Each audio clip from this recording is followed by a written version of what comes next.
अस्सलाम वालेकुम दोस्तों, तुसी वेख रहे हो पाक पंजाब टीवी ते मैं तुहाडा दोस्त अब्दुल वाहिद। दोस्तों माशाल्लाह अज मैं तुहाडे वास्ते अपने इलाके च एक मुरब्बा ज़रई ज़मीन की वीडियो लेके हाजिर होया। इंशाल्लाह उम्मीद है कि तुहानू ये बड़ी पसंद आएगी। दोस्तों माशाल्लाह ये रस्ते के दोवां साइडां ते अपनी ज़मीन है, सामने टरपैन लगी हुई है, ये नाल छोटा जिहा डेरा है, ये सामने मकई लगी हुई है, ये रस्ता आ रहा है। दोस्तों इस रस्ते के दोवां साइडां ते अपने कोले एक मुरब्बा ज़मीन है, बहुत ही बेहतरीन है, कार्नर है। ये सामने मैं भरावां नूं विखावांगा थोड़ा जूम करके। ये लगी है टरपैन। दोस्तों ये टरपैन लगी है तो इस ज़मीन नूं साल का नहरी पानी है। दोस्तों मुरब्बा ज़मीन, साल का नहरी पानी, डेरा टरपैन मौके पर मौजूद है। ये सामने जा रहा रस्ता, अगे जाके रस्ता डबल हो जाता है। दोवां साइडां ते अपनी ज़मीन है तो आपां खड़े हाँ लिंक रोड तो सिर्फ 2 एकड़ फासला। दोस्तों आपां खड़े हाँ लिंक रोड तो सिर्फ 2 एकड़ फासला। इस साइड ते मैं भरावां विखाना अगे जाके कि कार्नर है। ये सामने आपां खलो के मूवी शुरू की सी ते इस साइड ते फिर एक रस्ता आ गया है। ये मोड़ मुड़ के वेखो दोस्तों, ये बरसेम अपनी ज़मीन के विच है, मकई भी अपनी ज़मीन के अंदर सी। और सामने कमांद लग्या है, नाल गंदम लगी है ते बरसेम लगी है।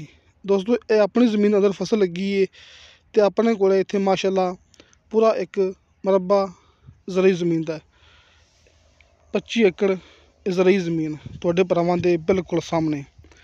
दोस्तों आपां इस टाइम खड़े हाँ तहसील आरफ वाला, ज़िला पाकपतन।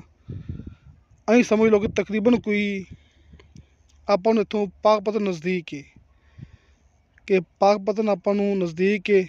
आरफ वाला समझ लो कि तकरीबन कोई 17-18 किलोमीटर है तो पाकपतन शहर कोई 8-10 किलोमीटर है। ये अपने इलाके की माशाल्लाह बहुत ही खास ये ज़रई ज़मीन है। दोस्तों एक वड्डा रोड है, एक वड्डा मेन रोड है जिहड़ा कि जिन्होंने कहते हैं मुल्तान मेन रोड, वो तकरीबन है इस ज़मीन तो 4 किलोमीटर। लेकिन दोस्तों इस तो इलावा एक और कारपेट रोड है, वो भी मेन रोड है जिहड़ा कि आरफल तो आ रहा है, शार्टकट जा रहा है पाकपतन शहर ते दरबार ते जा रहा है सीधा, कि आरफल शहर चो आ रहा है शार्टकट ते जा रहा है पाकपतन शहर के अंदर। वो भी मेन रोड है, उत्थे भी फैक्ट्रियाँ पेट्रोल पंप मौके पर मौजूद ने। वो मेन रोड सिर्फ इत्थों है 1 किलोमीटर दूर। जो वड्डा मेन रोड है मुल्तान रोड, वो इत्थों है तकरीबन कोई 4 किलोमीटर। दोस्तों 25 एकड़ ज़रई ज़मीन है, पूरा एक मुरब्बा। इनकी डिमांड की है मालिक ने 27 लाख रुपया फी एकड़ के हिसाब नाल, क्योंकि अपने इलाके की ज़मीन है। अपने इलाके माशाल्लाह ठेके ज़्यादा ने तो कीमत कम है। दोस्तों सज्जे खब्बे इस ज़मीन के आस पास ठेके चलते पे ने 90,000 95,000 रुपया। ये अपनी गारंटी होंगी, तुसीं मौके पर आके चेक कर सकते जी। 90,000 95,000 साढ़े इलाके का आम ठेका जी। साढ़े इलाके ठेके चलते पे ने 90,000 तो लैके 1,25,000 1,30,000 तक भी ज़मीनां ठेके ते अपनियां जा चुकियां ने।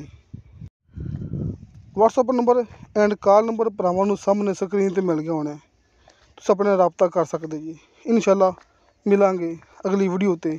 खुदा हाफिज़।